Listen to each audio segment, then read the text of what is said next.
Bueno, y ahora estamos en nuestro segmento tiempo de transformación, aquí con Transformación con Valores. Estamos con un tema muy importante que queremos tocar el día de hoy, que es el de las elecciones y los medios de comunicación. Como ustedes saben, estamos a 34 días ya de las próximas elecciones en la segunda vuelta. Hay dos candidatos que están frente a frente y hemos visto el comportamiento de los medios de comunicación, donde vemos que de manera prácticamente aluvional, o sea, mayoritaria, casi al 95-96%, le están dando mucha más importancia y más difusión a una de las candidaturas.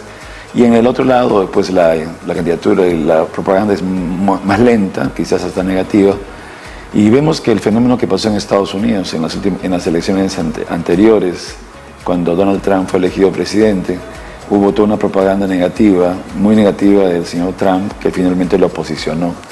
Lo que pasa es que los medios de comunicación, su influencia es determinante, también es prioritaria y también es orientadora, justamente en estos procesos en los cuales de manera masiva, porque los medios de comunicación justamente son masivos para toda la sociedad, van formando lo que es el concepto por el cual cada ciudadano va a tener que votar. Y como es un tema muy importante y es actual, queremos ahora entrevistar a una profesional del área, que es la licenciada Carmen Goche Díaz. Ella es ex decana del Colegio de Periodistas de Loreto en 2 oportunidades y ella es nuestra invitada especial el día de hoy. Carmen, tu saludo a Tiempos de Transformación. Bueno, muchísimas gracias, Pastor, y bueno, un saludo para toda la gente que nos está viendo en estos momentos. Pues bien, Carmen, ¿cómo ves el comportamiento de los medios de comunicación justo en este proceso electoral que justamente ha despertado tanta inquietud, tanta incluso incertidumbre de carácter social, político? Son como muchos intereses en juego y vemos por un lado la radio, la televisión. ¿Cómo ves que se está conduciendo?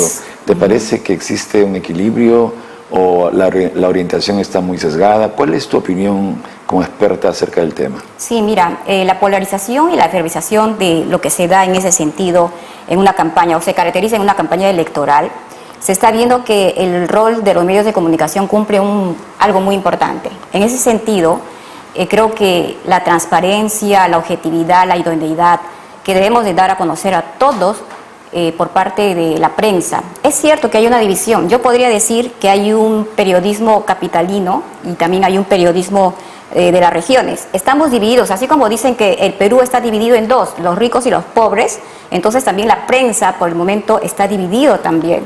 Y hay ciertos periodistas también en los medios de comunicación que están ligados en dar una información concretamente a favor de un partido, ¿no? Estamos viendo esa división y creo que los medios de comunicación estamos para informar con veracidad en todo sentido, ¿no? Claro, una prensa partidaria evidentemente debe ser de cada partido, pero cuando se trata de medios de comunicación, evidentemente el criterio, hay dos principios: el principio de la información. Así es, que debe ser con la verdad y de manera amplia a todos los sectores, no sesgada, ¿no es cierto? Y el segundo principio es la formación, porque también los medios de comunicación no solamente deben informar o propiciar el apoyar a uno, sino también el de formar. Por ejemplo, cuando uno quiere formar conciencia, cuando su voto debe ser meditado, cuando el voto tiene que ser pensado, estamos formando a que el elector, pues evidentemente orientado de manera integral, de manera no imparcial, pueda tomar una mejor decisión para votar en una decisión tan importante para el país como es la próxima presidencia de la República.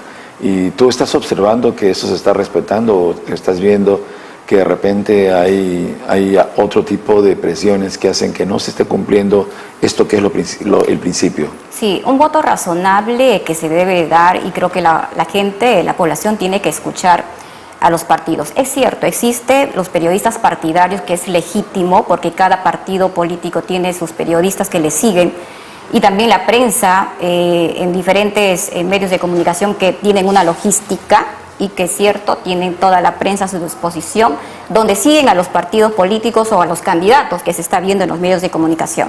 Pero vemos sí, a través de los medios de comunicación, que hay un resentimiento más que todo regionalista, porque no hay esa legitimidad en ese sentido para dar una información con veracidad. estamos viendo ahora último que en los medios de comunicación salen a dar a conocer, y ayer, por ejemplo, veía en un programa noticiero en la noche, que cuando le entrevistaban al candidato, al señor Castillo, mencionaba que ha estado visitando toda la parte, la capital, en los lugares donde están estos paneles que hemos visto en contra, no al comunismo, no al socialismo, no a la izquierda, no al, bueno, en fin. Entonces él mencionaba y decía a los medios de comunicación, ustedes son medios de comunicación y tienen que ser un periodismo transparente, un periodismo con bastante objetividad. Y es cierto, como también en su partido de la señora Keiko Fujimori, que desde los años 90 prácticamente han gobernado parte de la dictadura, lo decimos así porque lo sentimos, entonces han gobernado prácticamente en la dictadura. Se ha visto en los años 90 como también en el año 93 hubo un autogolpe por parte del fujimorismo también y parte de todas las otras bancadas políticas. Pero más allá, pastor, le quiero decir algo muy importante. Yo mencionaba y conversábamos, creo, esto internamente, y decía que nosotros a estas alturas creo que estamos viviendo, y creo, a la edad que tenemos, y ustedes, si yo tuviera mi bisabuelo de repente en vida y me contara todo lo que ha pasado anteriormente en lo que es la política, la historia de la política, que prácticamente ha sido una crisis política, porque se ha visto el caudillismo, también se ha visto el caudillismo, se ha visto como también el golpe de Estado. El militarismo. Claro, el militarismo que ha gobernado en los tiempos de los años, desde el año 1820 y tanto, y como también en la actualidad. Desde que entró el señor Fernando Belaúnde Terry ha sido muy importante. Creo que ha habido una estabilidad en ese sentido de las elecciones cumpliendo los 5 años de periodo. Pero antes de ello veíamos 2 años, 1 año, golpe de Estado, también sucesión de facto. O sea, ha habido muchas cosas que claro, realmente la gente no sabe, y creo que en la historia del Perú sí, debemos de conocer todo eso, ¿no? Lo que hemos visto entonces, no ha habido una estabilidad, una continuidad democrática, ¿no? O sea, como en otros países que hay 2, 3, 4 partidos y en diferentes instancias, sean del Partido Conservador, el Partido Demócrata, el Partido Socialista, o hasta incluso hasta el Partido Comunista, han estado de antemano teniendo alternancia, pero había una estabilidad democrática porque son países que ya tenían definido su objetivo nacional, su personalidad y como tal. Pero en lo que tú has informado, esto me parece muy importante, que has tocado el tema de los paneles. Últimamente hemos visto en sectores de la ciudad, sobre todo los sectores de clase media alta, tanto en Miraflores como en San Isidro, como en La Molina, la misma La Vía Expresa, unos cartelones inmensos que dicen que donde en la práctica están atacando al comunismo, ¿okay? Están atacando a un candidato en la práctica en este proceso electoral, y la prensa no informa nada de eso. O sea, yo creo que también debería haber una ética en la prensa, ¿no te parece? Que hay que informar de todo, porque eso tiene un costo arriba de 20.000 a 30.000 soles diarios, y cuesta, y están en diversas partes de la ciudad, como para generar en una psicosis en toda la ciudad, de que votar por un candidato es terror y votar por el otro candidato es la paz. Yo lo que les digo simplemente que al final este tipo de prensa macartista, que hay que investigarla, quién la está poniendo, porque nadie ha puesto ahí un nombre y un partido, y ahí hay una ética, quién es un medio de comunicación, y vemos entonces que hay sectores que no quieren que se cambie absolutamente nada, que se mantengan como tal, y creen que están defendiendo pues la paz, la democracia. Lo que yo creo más bien al contrario, que eso puede provocar un efecto boomerang, ¿tú me entiendes? Porque el efecto boomerang es que justamente atacando a alguien, eso va a volver en contra de ellos y van a posicionar a ese candidato mucho más de lo que lo están haciendo, porque ese señor, sin propaganda, con poco costo, llegó al 19% a primera vuelta. En cambio, los otros que han gastado millones y millones han sacado 5, 6, 7, 8%. Quiere decir que la plata o lo aparatoso no define. Lo importante es entender el deseo de la población. Y yo creo que aquí hay un problema de ética entre lo que debe ser la verdad, informar de dónde viene todo eso, y el deseo de la población. ¿No te parece? Claro que sí. Dentro de nuestro código de ética también, algo muy importante que los periodistas hemos aprendido y está dentro de nosotros, está bien sellado, es referente a hacer un periodismo totalmente transparente. Y no solo eso, sino que también estamos viendo de que si nos vamos a ver entre la prensa que no está bien dirigida, que solamente por sus propios intereses, porque hay intereses personales como también intereses en empresas privadas de los medios de comunicación. Pero, pastor, si vamos a dar a conocer, mira, entre los periodistas regionalistas, que cada uno hace una prensa desde que agarra un cable y también hasta que podría conducir, hasta que podría ser de repente un editor. Hacemos un periodismo no basado en nuestra realidad. La prensa cumple un rol tan importante y fundamental que lo decimos en nuestro código de ética. Si alguna vez alguien se equivoca, está en todo su derecho de rectificarlo y debería de ser así. Entonces hay que hacer una prensa libre, democrática también, porque estamos viviendo, gracias a Dios, somos un país democrático. Es el cuarto poder. Es el cuarto poder y somos un país democrático de las cuales no puede ser excluyente los medios de comunicación para dar una información con tanta racionalidad. Pero ¿no? ¿cuál es la conducta ahora? Lo que estamos viendo es que los medios de comunicación se venden, se compran. Muy pocos mantienen la neutralidad y de manera constructiva. Nosotros somos cristianos, creemos nosotros que la verdad debe prevalecer para ser libres, que debemos ser éticos, porque no puede ser que el dinero sea lo más importante. Entonces, cuando viene una campaña electoral, si los medios de prensa, todos ya están comprados, que compren su spot publicitario, que tengan un programa partidario, lo pueden tener. Pero la prensa, como prensa, debería tener una actitud orientadora, formadora, informadora, pero neutral, pensando más en los intereses de todos y no de un sector, porque si no, el capital, el que tiene dinero, compra la conciencia de todos. Y así hemos tenido campañas en donde regalando cosas, regalando tuppers, regalando lapiceros, regalando cosas y comprando a la gente han obtenido el apoyo, pero eso no es realmente formar, no es educar. La prensa tiene que recuperar esa capacidad de ética de educar, que es lo que creo que está faltando, ¿no te parece? Hay un problema acá muy importante y hay que recordar también que en los años 90, con la creación realmente de Torres Lara, que descanse en paz, en el tiempo del fujimorismo, creó una ley que cualquier persona que podría estar sentada y podría dirigirse al pueblo ya era periodista. Ese es el gran problema que tenemos. Tenemos que derogar esta ley que a propósito estamos luchando durante muchos años. Es por eso que ahí se ha creado los diarios chichas, se acordarán ustedes, en el tiempo del fujimorismo, para decir hay que estar en contra realmente de otros partidos políticos. Algo similar creo yo que está pasando también actualmente en nuestro Perú. Yo creo que lo que hay que hacer es profesionalizar la prensa, o sea, exacto, que sea, porque dentro de la profesionalización existe una ética, existe una deontología, que es la que va a permitir realmente que la prensa pueda ser ese instrumento orientador, lógicamente, de cada una de las actividades que son tan importantes, porque en la sociedad necesitamos definiciones, pero la sociedad se construye en base a principios, en base a valores. ¿Y cuál es el valor nacional nuestro? ¿Cuál es el proyecto nacional? ¿Cuáles son los objetivos que tenemos como nación? Hay tanto que discutir, trabajar y aportar para no perdernos en esta vorágine de esta lucha electoral que de acá a un mes ya se va a tener que definir. Sí, que se define de una vez, porque nosotros, el pueblo, creo que se merece todo el respeto, y más aún de ello, podríamos decir que los medios de comunicación estaremos cumpliendo. Bueno, al menos en la parte de las regiones creo que cumplen. Somos muy regionalistas y damos la preferencia en el sentido de poder informar con bastante lealtad también, porque creo que el pueblo peruano se merece mucho respeto, pastor. Y no estamos viendo en los medios de comunicación, estamos totalmente divididos. Hay una prensa capitalista y una prensa regionalista. Lo voy a decir siempre, no soy una crítica verbalmente. Pero esa es una contradicción realmente tremenda, lo que tú dices entre el campo y la ciudad. Nos vamos a un corte y regresamos con la segunda parte del segmento aquí, elecciones y medios de comunicación. Bueno, y Carmen, hemos visto que ha habido un debate electoral, el primero que se ha dado, ahora no sabemos, todavía no se ponen de acuerdo si va a haber o no en un segundo, tercero o cuarto debate, como lo está reclamando uno de los candidatos.